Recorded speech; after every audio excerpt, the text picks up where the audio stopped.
J'ai le plaisir d'accueillir Martine Claret. Bienvenue à Femmes et Entrepreneurs. Alors, je devrais vous appeler docteur, hein. Oui, je suis docteur, mais enfin... oui, donc nous, on s'en fiche un peu des titres. C'est pas de problème.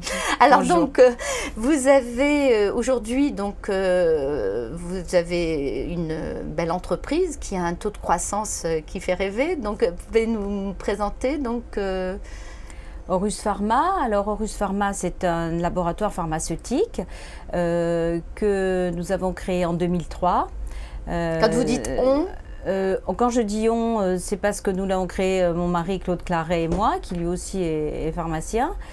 Et nous avons commencé, nous étions 3 et maintenant nous sommes 50 personnes.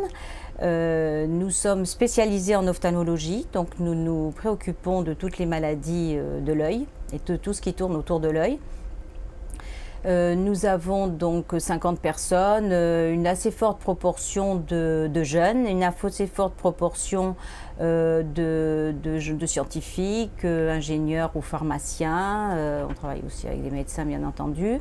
Alors, donc vous avez, avant de créer ce laboratoire, vous aviez une expérience, alors au démarrage en tant que salarié, vous avez repris une première entreprise que vous avez revendue.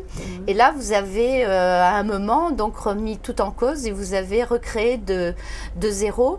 Est-ce que vous trouvez que c'est difficile de démarrer de zéro ? Oui, c'est très difficile. C'est très difficile, c'est très compliqué et il faut vraiment en avoir une envie chevillée au corps parce que c'est très compliqué de démarrer, ça c'est clair. Il y a énormément de blocages. D'abord, il y a un blocage financier parce qu'il faut quand même pas mal d'argent. Oui, surtout sûr. dans notre domaine, oui. Parce que dans notre domaine, il y a quand même un ticket d'entrée. Il faut avoir les moyens de faire des études, d'avoir des autorisations pour les médicaments. Oui, là, et puis quand on se lance dans la recherche, qu'on veut développer des nouveaux produits et déposer des brevets, ça prend un temps incroyable. Là, vous avez justement actuellement un brevet en cours sur lequel vous fondez beaucoup d'espoir, mais ça a demandé des années de recherche. Donc, tout ça, c'est impalpable. C'est-à-dire quand on va voir les financiers, on leur vend quelque part du rêve, hein, c'est un peu ça. Hein. Oui, on leur vend on essaye de leur vendre du rêve. Enfin, on essaye de leur vendre des rêves réalisables, nous, parce qu'on voudrait qu'il faut absolument qu'ils nous suivent. Je dois dire qu'il y a quand même des aides maintenant, des aides à l'innovation. Et dans les sciences de la vie, il y en a pas mal. Il y a eu beaucoup de choses qui sont faites. Il y a le crédit d'impôt recherche, qui est une mesure absolument clé pour les PME et j'espère que malgré les problèmes de crise actuelle, ça continuera parce que c'est très important pour nous, pour la recherche. Et puis on a eu aussi des aides de la région, justement pour le développement de ce dispositif sur lequel nous travaillons depuis plusieurs années. Et puis aussi sur d'autres projets, sur la ligne de produits que nous avons sortis et pour laquelle nous avons eu un brevet. On a eu d'une part le crédit d'impôt recherche, des aides. Alors, elles sont très difficiles à obtenir. Oui. Ça demande énormément de temps, d'énergie et donc d'argent. Donc, à un moment donné, on est pris un peu entre les deux. Parce que est-ce qu'on a vraiment le temps de mettre les ressources pour faire ces dossiers? C'est invraisemblable. Puis ça bloque, puis ça n'avance pas, et puis on ne sait pas pourquoi ça n'avance pas, parce que voilà. En fait, mais c'est très compliqué, mais ça marche puisque nous on doit quand même beaucoup à ces aides aussi. Et ça permet d'avancer. Puis là, on a des nouveaux projets qui sont très intéressants et qui sont très importants. Et je pense qu'on demandera aussi, on essaiera de rentrer dans les aides à l'innovation, dans les programmes de compétitivité, Eurobiomed, etc. pour nous dans la région. Oui.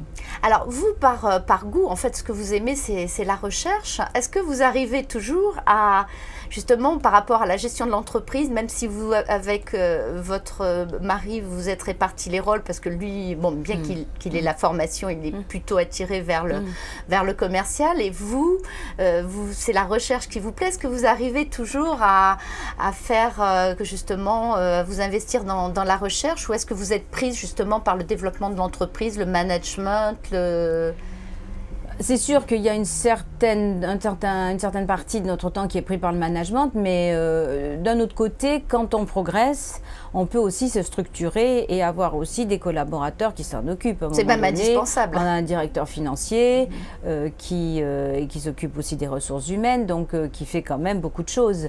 Et puis on a des collaborateurs, donc le plus dur c'est au démarrage. Après, on arrive quand même à se structurer. Et puis après, c'est quand même aussi l'envie et ce qui nous intéresse. C'est-à-dire que ce qui nous intéresse, c'est les nouveaux produits, les choses qui peuvent être à développer, les besoins des patients, quels sont les besoins aujourd'hui, quelles sont les maladies sur lesquelles il y a encore des progrès à faire. Je veux dire ça, on s'intéresse à ça tous les jours. Donc je veux dire, c'est aussi de vouloir, quoi. Et donc, alors, beaucoup de femmes s'orientent vers les métiers médicaux, la biologie, la pharmacie. Dans vos équipes, vous avez plus de femmes? Vous arrivez à maintenir un équilibre? Alors nous, on avait vraiment beaucoup de femmes, à tel point que là, j'ai pensé qu'à un moment donné, il fallait remettre des hommes parce que ça suffisait, parce qu'il faut une mixité. Je pense qu'il est... La chose très importante, c'est la mixité des équipes. Parce que les femmes travaillent très bien et sont très consciencieuses. Mais c'est une approche tout à fait différente des hommes, des garçons. Et je trouve que ce qui est bien, c'est les deux. C'est pareil. Mais vraiment, il faut vraiment les deux. Vous avez dû, à certains moments, parce que vous avez eu un fils, faire sûrement des choix, mais vous n'avez pas abandonné, je suppose, votre société, votre... Ah non, alors là, pas du tout. Ça ne m'a même jamais traversé l'esprit. Donc ça, il était hors de question que j'arrête ma société, ce que je faisais, etc. Mais c'est vrai que l'on fait des choix et on élague. Donc il restait le laboratoire et mes enfants. Après, moi je ne fais pas la cuisine, ça c'est clair. Je ne fais absolument pas la cuisine, je ne sais rien faire dans ce domaine. Mais bon. Ben voilà, on avoue son incompétence. J'ai fait des choix, je suis incompétente dans ce domaine, mais je ne peux pas tout faire. Et puis bon, ce n'était pas ce qui me plaisait, certainement. Mais c'est sûr qu'il faut faire des choix. Et je pense que c'est parfois un petit peu compliqué. Ce plafond de verre, je pense qu'il vient vraiment du fait qu'il y a besoin d'un investissement quand même important quand on a une entreprise. Donc, bon... c'est pas toujours si facile. Non. Alors, j'ai décidé de ne plus parler de crise, parce qu'on n'entend parler que de ça. Ceci étant, vous, en tant que PME, aujourd'hui, vous êtes un peu dans le collimateur puisque vous êtes laboratoire pharmaceutique. Il semblerait qu'on veuille, sous prétexte d'un grand laboratoire qui s'est comporté de façon peu éthique, peut-être saisir ce prétexte pour faire passer de nouvelles taxes. Donc comment fait-on pour gérer une PME en ayant comme ça des incertitudes, vous qui travaillez sur le long terme, quand vous décidez de faire de la recherche sur des nouveaux médicaments, et là, vous ne savez pas aujourd'hui à quelle sauce vous allez être mangé, comment on le vit? Mais ça, on le vit mal, et je pense que ce qu'on vit particulièrement mal en France, c'est justement ça. Ce n'est pas à la limite d'avoir des impôts, parce que tous les pays ont des impôts, et c'est normal, mais c'est le fait de ne jamais savoir quel va être l'impôt. Parce que finalement, ce qui se passe, c'est que quand il y a un trou, ou quand on pense qu'il va y avoir un trou, la première chose que l'on fait en ce moment, et depuis toujours, c'est de mettre une taxe sur l'industrie pharmaceutique. Donc ce qu'on reproche, c'est ça, c'est qu'il n'y a pas de visibilité. Il n'y a pas de visibilité à 5 ans, mais il n'y a pas de visibilité à 1 an. Parce qu'actuellement, l'objectif national des dépenses d'assurance maladie est fixé par le Parlement. En ce qui concerne les médicaments, il a été parfaitement respecté. Néanmoins, on va remettre une taxe. Et on va taxer pour faire de la formation des médecins. Moi, je veux bien, mais me dire, on dévie un petit peu le problème. Et nous, ça nous pose de gros problèmes. Et dans les entreprises comme la nôtre, qui sont des PME, oui, mais nous, parce on est qu'on une parle des petite grands, PME. justement. Mais il y a beaucoup quand même de... Ah ben, il y a beaucoup de moyennes grosses quand même. Il y a des laboratoires qui sont des laboratoires français de taille importante, qui font beaucoup de recherches et qui qui font de la recherche en France, il y en a beaucoup. Et je pense que c'est un vrai problème de ne pas avoir de visibilité par rapport à ça. C'est-à-dire un jour, que des ils nouvelles vont aller taxes... ouvrir leur centre de recherche à l'étranger, parce que ça, c'est possible aussi. Donc, c'est quand même dommage de faire du crédit d'impôt recherche, qui est une chose qui est très intéressante, et puis de l'autre côté, de dire nous allons taxer. Et puis, il faut bien dire que les taxes, ça gênera surtout les entreprises françaises ou européennes, beaucoup plus que les multinationales qui, elles, s'organisent peut-être.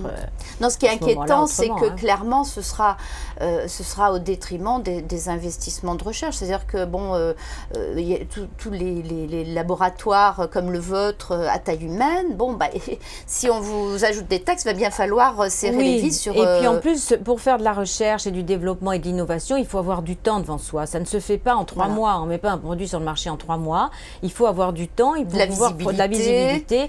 Il faut pouvoir à 3 ans faire un projet. Et quand on se retrouve tout d'un coup à devoir être taxé, à ce que tout d'un coup le système financier change, c'est quelque chose qui est... Je ne sais pas ce qui peut se passer. Mais c'est vrai que c'est le cas dans votre domaine, mais bon, c'est vrai, vous avez raison, c'est assez général. Alors, donc, vous, par rapport à cette entreprise, par rapport à vos expériences précédentes, de quoi vous êtes le plus fier, la plus fière aujourd'hui? Je suis contente de ce que je fais. Je ne sais pas si c'est... Je ne pense pas que ce soit non plus quelque chose d'exceptionnel, mais c'est vrai que ça a été assez dur parce qu'il a fallu beaucoup de travail. Donc je pense que ça, c'est quand même une chose dont on est assez fier, c'est d'arriver quand même à s'en sortir. Donc c'est bien. Et puis je pense que c'est bien parce qu'on a pu quand même, maintenant on a 50 personnes, on emploie 50 personnes, donc il y a quand même, on a pu générer grâce au travail que l'on fait un emploi, et un emploi très qualifié, je veux dire, avec un niveau de vie suffisant pour eux, 50 personnes, donc je pense que ça fait... De quoi être fier. Moi je suis assez contente qu'on fasse ça, parce que, et on essaye de faire en sorte que les gens avec qui on travaille soient heureux, soient bien, quand ça marche, qu'ils soient partie prenante, enfin voilà, donc ça je pense que c'est bien. Et puis ce qui nous apporte beaucoup de satisfaction aussi, c'est vrai, c'est quand on a développé un nouveau produit, et quand on le met sur le marché et que ça marche. Je veux dire, ça c'est indépendant du problème d'argent. C'est pas que, ça génère évidemment de l'argent, ça nous permet de tourner, d'avancer, etc. Mais c'est une grande satisfaction de voir qu'on a des projets qui réussissent, qui arrivent, et qu'on y arrive sans être très gros, quoi. Je veux dire, il y a des tas de choses que l'on peut faire sans être dans un groupe. Donc, je pense que c'est important, c'est ça, c'est l'épanouissement qu'on peut avoir dans une entreprise. Quand on monte son entreprise, l'épanouissement qu'on a là-dedans et l'épanouissement des gens qui sont avec nous. Je veux dire, moi, ce qui m'intéresse, c'est que les gens qui travaillent avec nous, les collaborateurs qui viennent travailler avec nous, soient aussi contents de ce qu'ils font, soient fiers d'entreprise où ils sont, et soient satisfaits. Quand on a une satisfaction, c'est tout le monde qui est content, c'est une équipe. C'est-à-dire les gens qui viennent uniquement pour dire j'arrive, je viens le matin, je pars le soir, moi je m'en fiche, je fais ça, je fais autre chose. On n'est pas trop dans cette optique, et j'espère, même si on grossit, qu'on gardera cet état d'esprit, parce que c'est bien. Et alors j'ai une question que j'aurais dû vous poser au début. Qu'est-ce qui vous a conduite à accepter de témoigner pour femmes et entrepreneurs, hein? C'est-à-dire que je pense que c'est un sujet, d'abord c'est un sujet en ce moment, donc on en parle beaucoup, et puis je pense qu'il ne faut pas que les femmes se brident elles-mêmes, parce que je pense que c'est ça aussi, c'est elles pensent que ce n'est pas possible. Et là aussi, je n'ai absolument rien inventé. D'abord, je lis, mais je n'invente pas, en général. Et j'ai lu aussi qu'un jour, une expression, enfin, dans un livre, on disait il ne faut pas attendre que tous les moyens ou que toutes les conditions soient réunies pour démarrer. Et ça, je crois que... Alors j'ai dit ça correspond exactement à ce que je pensais. Si on attend que ce soit le bon moment, qu'on ait pas de contraintes, pas de trucs, qu'on soit... Alors on ne le fait jamais. C'est-à-dire qu'à un moment donné, si on en a envie, il faut y aller. Et il ne faut pas attendre que ce soit parfait, parce qu'à ce moment-là, on n'ira jamais. Écoutez, je crois que vraiment, ça, c'est effectivement, c'est revenu un certain nombre de fois dans ces interviews. Je crois que c'est effectivement peut-être cette motivation, et voilà, donc vous avez tout dit. Et alors, j'ai entendu il n'y a pas longtemps dans un proverbe, alors par Amara, mais je conduisais et je n'ai pas pu noter, et qui disait « Celui qui veut réussir trouve les moyens ». et celui qui n'en a pas envie trouve les excuses. Et je dis aux femmes, moi, mais c'est pas gentil ça, mais c'est un peu ce qui se passe. C'est-à-dire que parfois on cherche les excuses pour ne pas y aller. Et donc la différence entre celles qui y vont, qui font, justement, c'est qu'à un moment donné, comme vous le dites, elles ne se posent plus de questions, même si c'est pas parfait, même si c'est, elles y vont. Voilà. Donc, merci pour ce témoignage, merci pour ce message, et puis bonne continuation, et puis bon développement. Je crois que vous êtes parti sur une belle courbe. Je ne peux que souhaiter que cela continue. Merci beaucoup, Martine. Merci beaucoup à vous. Merci. Au revoir.